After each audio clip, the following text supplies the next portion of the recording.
नमस्कार। अ,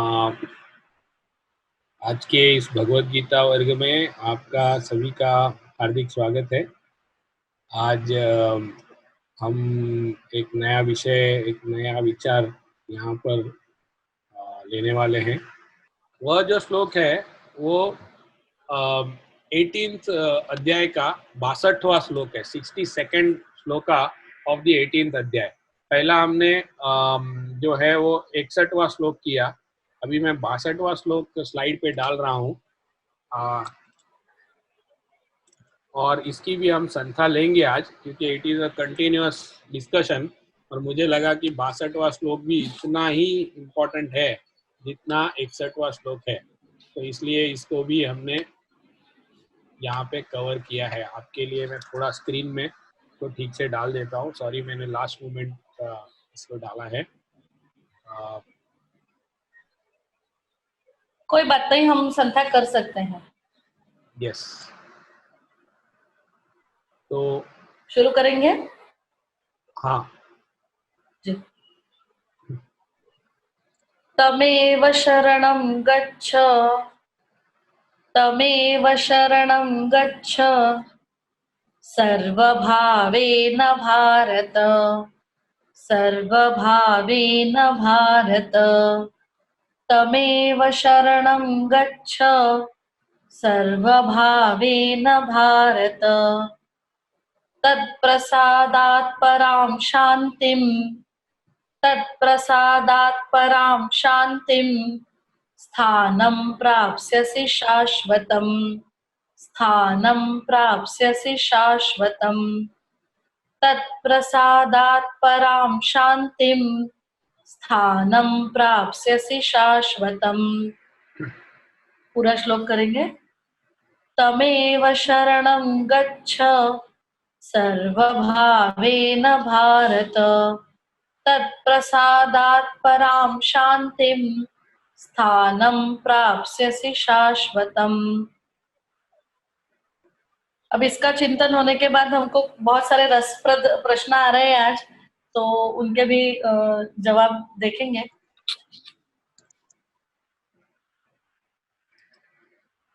हाँ, तो आज का ये जो विषय है उसमें जो दूसरा श्लोक है उसके बारे में आज चिंतन हम करेंगे, क्योंकि ये जुड़ा हुआ श्लोक है। और हमारा ये जो आज का विषय है वो मुझे लग रहा है इंटरेस्टिंग हो रहा है, गंभीर हो रहा है। लोगों को सही में कुछ जेन्युइन प्रश्न मेरे सामने आ रहे हैं। मैं ये समझ रहा हूँ कि इन प्रश्नों का उत्तर देना अलग अलग स्तरों पे लोगों को होते हुए कठिन बात है, परंतु प्रयत्न हम जरूर करेंगे।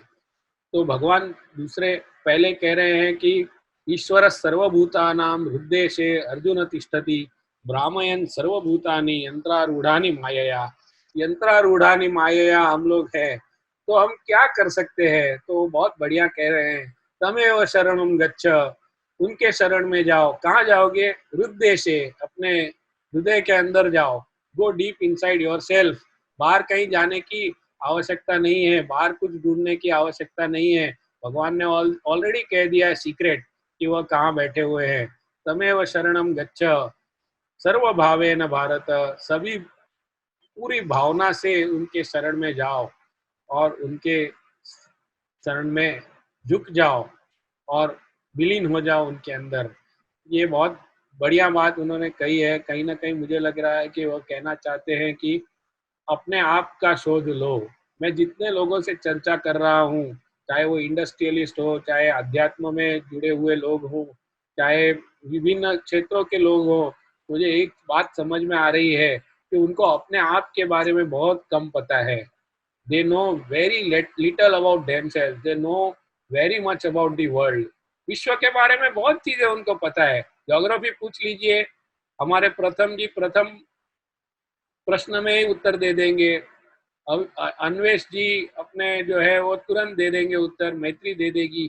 तो इस तरह से बच्चे भी सब छोटी छोटी बातों के, भारत के राष्ट्रपति कौन हुए, अमेरिका के राष्ट्रपति कौन हुए, अमेरिका की करेंसी क्या है, अमेरिका का कैपिटल क्या है, न्यूयॉर्क में कितने लोग रहते हैं, मुंबई में कितने लोग रहते हैं, ये सब सवालों के जवाब उनके पास होंगे। परंतु उनको आंतरिक सवालों के बातें पूछिए कि what is your real passion, तो उनके पास उत्तर नहीं है। उनको पता नहीं है कि मेरा रियल पैशन क्या है, क्योंकि उसके बारे में उन्होंने कभी चिंतन नहीं किया है। और सबसे बुरी बात यह है कि हमारा शिक्षण आज का उनको अंदर की बातें सिखाने में डिस्करेज कर रहा है। वो चाहता है कि वो बाहर ही घूमे, बाहर ही रहे, अंदर जाए ही नहीं, अंदर झुके ही नहीं। ठीक है, अंदर के खजाने को प्राप्त करने के बाद उनके लिए बाहर का खजाना सडनली गौण हो जाएगा, और उस गौण हो जाने के बाद उनका बिजनेस वो किसके साथ करेंगे। तो इसीलिए आज की शिक्षण प्रणाली जो बहुत ही बिजनेस डिपेंडेंट है, जिसको सिर्फ अपने व्यवसाय की चिंता है, वो आपको तमेव शरणम गच्छ, आपको अंदर जाने की परमिशन नहीं दे रहा है।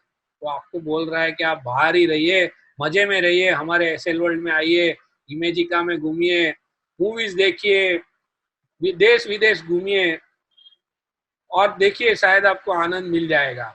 शायद इसको आनंद मिला था, आपको भी मिल जाएगा। परंतु वो आनंद सच्चा आनंद नहीं है, इट इज़ वेरी टेम्पररी आनंद। और वो जो टेम्पररी है उसको आनंद मानना ही नहीं चाहिए। उसको आनंद मानना ही बड़ी गलती है, तो आनंद समझना ही बड़ी गलती है। Because what ever is temporary is दुख इन द गाइज ऑफ आनंद। मतलब आनंद के कपड़े पहन करके दुख आपके सामने आया है, आपको वो आनंद दिखाई दे रहा है, परंतु आनंद नहीं है। मेरे तो ऐसे कई अनुभव है कि जब मैं बाहर घूमने गया हूँ, जब मैं सोच रहा हूँ कि उस बीच पर आनंद मिलेगा, उस हिल स्टेशन पर आनंद मिलेगा, उस फॉरेन टूर पर आनंद मिलेगा, वापस आकर के सिर्फ थकान मुझे मिली है और कम बैंक बैलेंस मिला है। उसके अलावा कोई आनंद, कोई खुशी मेरे साथ बाकी नहीं रही है। तो ये बहुत ही कॉमन प्रॉब्लम है जो मनुष्य के अंदर है। तो टेम्पररी आनंद जो है वो सिर्फ आनंद के कपड़े पहन करके दुख ही है। ये समझना बहुत ही महत्व का है, ये बहुत ही गहरा विषय है। अगर किसी को पूछा जाए कि तुम्हारा पैशन क्या है, उसके पास आंसर नहीं है। तुम्हारी पसंद की 5 क्या बोलेंगे, 5 आपके जीवन के 5 ऐसे प्रसंग बताइए जहाँ पे आप अमेज हो गए थे, आप बहुत ही आनंदित हो गए थे। तो उनके पास 5 प्रसंग बताने के लिए नहीं होते हैं। हम यहाँ पे प्रयोग करके देख सकते हैं। अगर आपको पूछा जाए कि एक इस गए हफ्ते में आप के साथ हुए 2 बहुत ही अच्छी घटनाएं बताइए। 2 घटनाओं को चिंतन करते हुए मनुष्य 2 घटनाएं नहीं बता पाता है। मैंने कई बार इसका अनुभव लिया है। तो इस तरह से मनुष्य अपने आप को देख ही नहीं रहा है, अपने आप के अंदर उतर ही नहीं रहा है। तो तमेव शरणम गच्छ सर्वभावेन भारत, पूरी भावना से, पूरे 100% देते हुए अध्यात्म में अपने आप का चिंतन करने में समय व्यतीत करना चाहिए। उसको ही हम ईश्वर का चिंतन या ईश्वर का अध्यात्म या धर्म या जो भी कहते हैं, वो उसी को कहीं ना कहीं स्पर्श होता है। तो तमेव शरणम गच्छ सर्वभावेन भारत, तत्प्रसादात पराम सिद्धिम, उसके प्रसाद से पराम सिद्धिम प्राप्त होगी।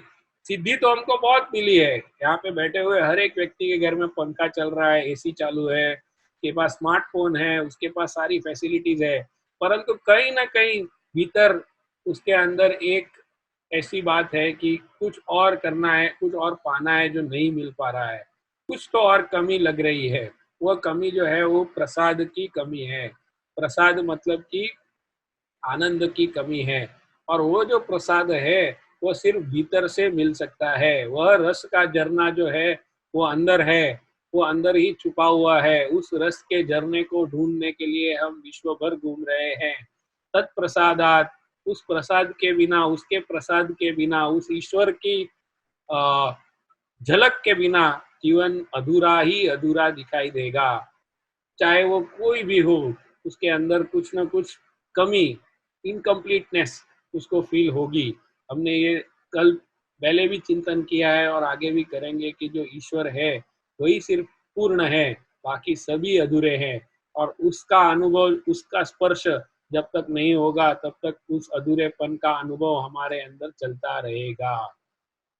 कल किसी ने प्रश्न पूछा था कि किसी व्यक्ति को जो बहुत ही अच्छे स्तर पे है, उसको भी कोई बीमारी, कोई तकलीफें होती है, तो वो क्यों होती है? तो उसका कारण ये है कि वह अपने कर्मों को भोग रहा है, परंतु उसको उस रस झरने की अनुभूति हो चुकी है, और वो तकलीफ जबकि हमको बाहर दिख रही है, अंदर उसको उस तकलीफ का कोई भी एहसास नहीं है। वो अंदर से पूर्णतः खुश है। चाहे हम रामकृष्ण परमहंस जी को देखें, जिनको कैंसर जैसा बड़ा महारोग हुआ था, जिस समय पे कोई भी उसका इलाज उपलब्ध नहीं था।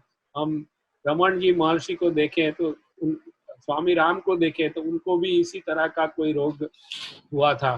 तो कई लोगों को ऐसे रोग हुए थे, परंतु जब उन्होंने उस प्रसाद को प्राप्त कर लिया है, तो उसको वो बाह्य रोग से कोई भी स्पर्श नहीं है। वह अंदर से उतने ही शुद्ध और बुद्ध हैं। परंतु प्रकृति अपना काम कर रही है। प्रकृति अपने काम के आधार पे उनको भिन्न भिन्न बीमारियों से पसार निकलने को कह रही है, परंतु अंदर का सुख, अंदर का झरना उनको प्राप्त हो चुका है। उसको अलग अलग लोग अलग अलग बताते हैं। उसको कोई सबकॉन्शियस बताता है, उसको कोई प्रेरणानु झरणु बताता है, सब अलग अलग बातें बताते हैं। उपनिषद उसको कहते हैं रसो वही सह, उसमें ही रस है। आप उस रस को प्राप्त कर लो, बाहर का कोई भी दुख आपको स्पर्श नहीं करेगा, बाहर का कोई भी बीमारी आपको स्पर्श नहीं करेगी, बाहर का कोई भी रोग, बाहर की जो भी परिस्थितियां हैं वो आपको स्पर्श नहीं करेंगी। हालांकि प्रकृति अपना काम कर रही है, अपने सीक्वेंस में चल रही है। आपको कुछ भी बाहर से हो सकता है, परंतु अंदर से आप एक अलग ही आनंद के कोष में, आनंदमय कोष में प्राप्त हो सकते हैं, और वो सतत आपके साथ रहेगा, और उस आनंद में आपको कोई पीड़ा का अनुभव नहीं होगा। हम एक उदाहरण लेते हैं कि एक सैनिक जो देश प्रेम के लिए जीवन का बलिदान देता है, वो सिर्फ अपने बाहर, अपने परिवार के बाहर, अपने गांव के बाहर, अपने राज्य के बाहर, अपने राष्ट्र का चिंतन करता है, जो कि परमात्मा के चिंतन से तो भी बहुत छोटा चिंतन है, परंतु इतना देशभक्ति में ओतप्रोत हो जाता है कि उसको गोलियों से छलनी कर दिया जाता है, परंतु उसको कोई भी दुख, कोई भी व्यथा नहीं होती है। हम कई लोगों को ऐसे देख चुके हैं जो भगत सिंह और राजगुरु, अपने जो क्रांतिकारी हुए, जिन्होंने राष्ट्र के लिए अपने जीवन को समर्पित किया, उनके अंदर अपने बाहर की, अपने आप के ऊपर की कोई संकल्पना से साथ वो जुड़े, कुछ ध्येय के साथ वो जुड़े, और उस ध्येय ने उनके अंदर की वेदना को आनंद में परिवर्तित कर दिया। जबकि बाहर से हमको लग रहा था कि उनको कोड़े मारे जा रहे हैं, उनको फांसी के फंदे पे लटकाया जा रहा है। जब हम भगत सिंह की स्टोरी देखते हैं, या हम जो टीवी पे उनकी मूवी देखते हैं, तब हम देखते हैं कि वह कह रहे हैं कि मुझे फांसी का फंदा मैं खुद अपने गले में लगाऊंगा, और मैं खुद उस काली टोपी को पहनूंगा जो फांसी के फंदे पे चढ़ाने के पहले सभी को पहनाई जाती है। तो इस तरह का कॉन्फिडेंस उनके अंदर कैसे आया? क्योंकि वो जो है वो परमात्मा की तरफ आगे बढ़ने का मार्ग पे चल रहे थे, जहाँ पे उन्होंने अपने बाहर, अपने लोगों के बाहर, अपने गांव के बाहर अपने राष्ट्र का चिंतन किया। इससे भी ऊपर जो है वो परमात्मा का चिंतन है, इससे भी ऊपर आत्मचिंतन है। तो उस चिंतन में जो व्यक्ति व्यग्र हो जाता है, मस्त हो जाता है, उसको कोई भी व्यथा, कोई भी दुख उसको अनुभव नहीं होता है। कबीर की बहुत इजी लैंग्वेज में उसको कहते हैं, चाह गई चिंता गई मनवा बेपरवाह, जिसको कछु न चाहिए वह सहन का साह, जिसको कुछ नहीं चाहिए वह सबसे बड़ा राजा है, सबसे बड़ा राजा है, इसको कुछ नहीं चाहिए। आज हम अपने आप को देखते हैं तो हमको ये चाहिए, वो चाहिए, इस चीज को हम पाना चाहते हैं, उस चीज को पाना चाहते हैं। हम अपने आप में व्यस्त है, हम चीजों को ढूंढने में घूम रहे हैं। आज इस चीज को पा लिया तो कल उस चीज की आवश्यकता पड़ेगी। आज इस व्यक्ति के साथ संबंध बना लिया तो कल उस व्यक्ति का संबंध बनाना है। तो इस तरह से ये प्रोसेस चलते रहेगा। तो इसीलिए अंदर जाए, अंदर उतरे, ये गीता का संदेश है।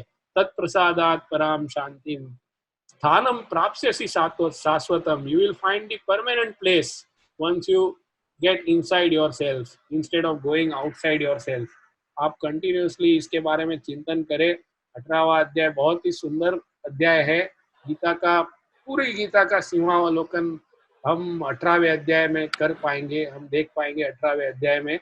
और 18वें अध्याय का और एक श्लोक आज हम लोगों ने लिया है इस चिंतन माला में, जो हम अगली बार करेंगे। आज का जो विषय है वो यहाँ पे उसको विराम देते हैं, और प्रश्न है तो प्रश्नों को देख लेते हैं और फिर आगे बढ़ते हैं।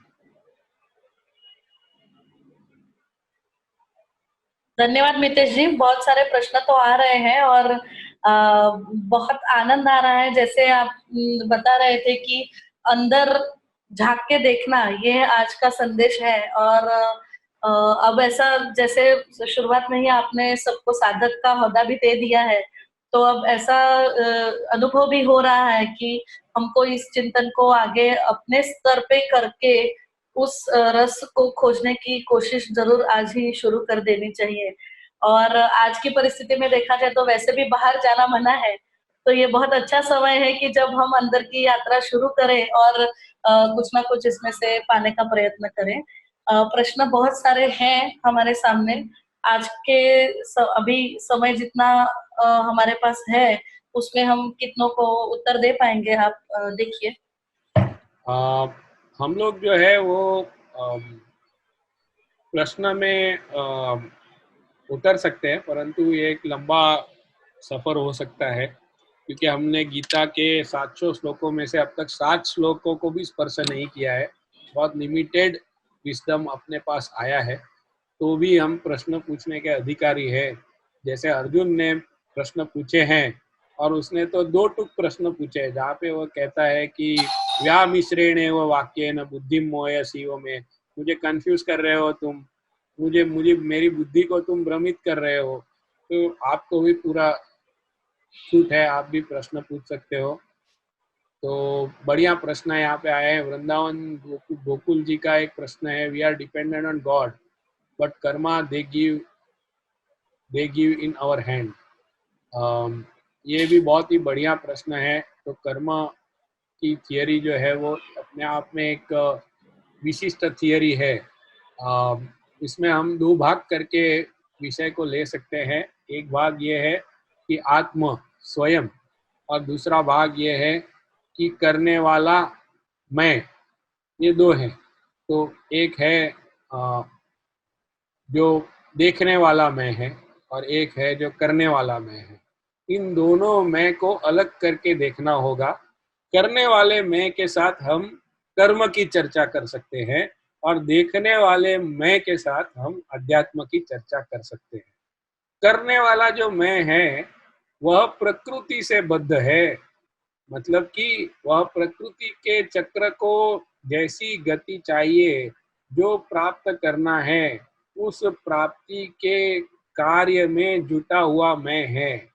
उस मैं को जो है वह कर्म का बंधन लागू पड़ता है, और दूसरा जो देखने वाला मैं है उसको कोई कर्म का बंधन लागू नहीं पड़ता है। तो जो करने वाला मैं है उसको हम कहते हैं, उपनिषद बहुत बढ़िया व्याख्या करते हैं। वह कहते हैं कि द्वा सुपर्णा सयुजा सखाया समानम वृक्षम परिशस्व जाते। 2 सुपर्ण, 2 बर्ड्स, 2 पंछी एक ही वृक्ष की शाखा में बैठे हैं, और एक साथ ही जी रहे हैं। एक जो पक्षी है वह उस शाखा में लगे हुए फल को खा करके आनंद ले रहा है, और दूसरा पक्षी जो है वह उस शाखा में लगे हुए फल खाने वाले पक्षी को देख रहा है। तो फल खाने वाले पक्षी और देखने वाला पक्षी ये एक विचार से एक ही है, और दूसरे विचार से भिन्न है। तो हम जो है वो इन दोनों को बहुत बार मिक्स कर देते हैं, इसीलिए हमको कर्म और अध्यात्म में कंफ्यूजन होता है। हमको कर्म की गति के चिंतन करते वक्त अपने देखने वाले मैं को साथ में जोड़ देते हैं, इसीलिए ये प्रश्न आता है। The answer to the question is yes. जो करने वाला मैं है उसको कर्म का प्रारब्ध और पुरुषार्थ दोनों लागू पड़ता है। मतलब कि he has to do what he has to fulfill what he has done in the past and he has to collect the karmas for the next past, the better past।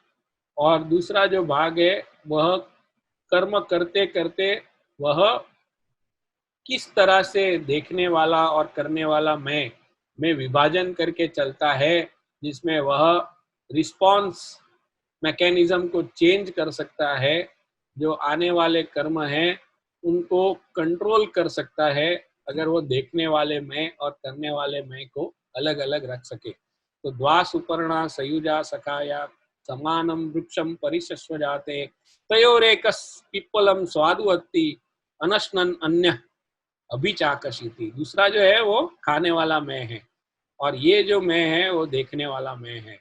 जब इन दोनों में विभाजन ठीक से हो जाएगा तो कर्म के फल भोगते भोगते भी मनुष्य मोक्ष के मार्ग पर आगे चल सकता है। तो ये बहुत ही बढ़िया चिंतन जो है वो गीता में हमको मिलता है। दूसरा एक प्रश्न है, कुछ प्रश्नों के उत्तर अर्चना जी ने ऑलरेडी दिए हैं। मुझे लगता है उमा जी 1 मिनट के लिए कुछ शेयर करना चाह रही हैं। बिल्कुल बिल्कुल। आई थिंक 6:34 हो चुके हैं, तो हम शांति मंत्र बताएंगे, उसके बाद हम सेशन चालू रखेंगे। जिनको जो शेयर करना है please feel free to share, परंतु जिनको जाना है वो लोग जा सकते हैं। We are at 6:34। तो शांति मंत्र पहले आप आज के 2 श्लोकों की संख्या बताइए, फिर हम शांति मंत्र लेंगे। उसके बाद विषय को जिनको कंटिन्यू करना है please feel free to ask questions. हाँ, आज के श्लोक की संख्या लेते हैं। 18वें अध्याय का 61वां श्लोक। ईश्वरः सर्वभूतानां हृद्देशेऽर्जुन तिष्ठति भ्रामयन् सर्वभूतानि यन्त्रारूढानि मायया। दूसरा श्लोक 18वें अध्याय का 62वां श्लोक। तमेव शरणं गच्छ सर्वभावेन भारत तत्प्रसादात् परां शान्तिं स्थानं प्राप्स्यसि शाश्वतम्।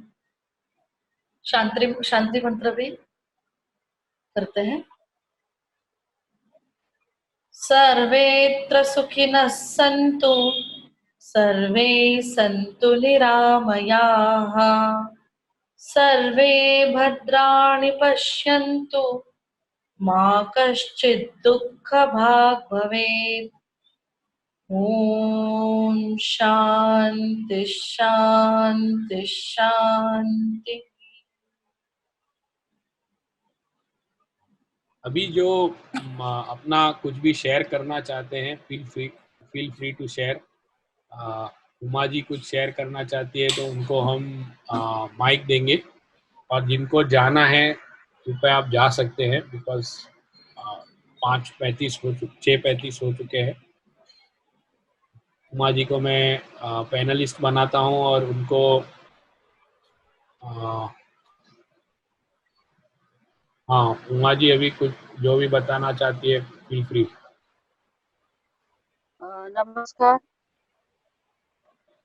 नमस्कार मितेश जी, मुझे बस यही बताना है। पहले तो आपने जो बताया कि आज हमें अंदर झांकना है, अंदर देखना है, तो वही वीडियो आप जब से लॉकडाउन शुरू हुआ है तब से हो रहा है। If you can't go outside go inside, तो वही बात तो चल रही है। और दूसरी बात जो आपने निसर्ग के पास जाने की बताई कि हम जाते हैं बाहर हमारा आनंद ढूंढने, लेकिन वापस आते हैं तो पैसा बैलेंस कम करके और थकान लेके आते हैं।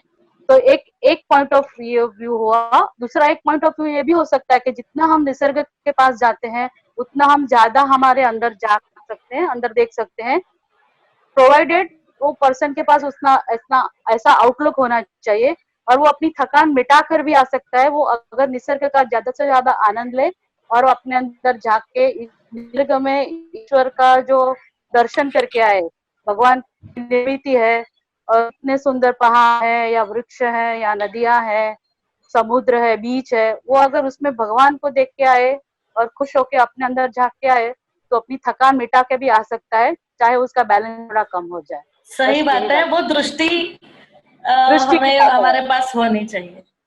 सही बात है, वही बस। बढ़िया बढ़िया। और किसी को धन्यवाद कुछ उमा जी। बताना है या प्रश्न है, प्लीज पूछ सकते हैं।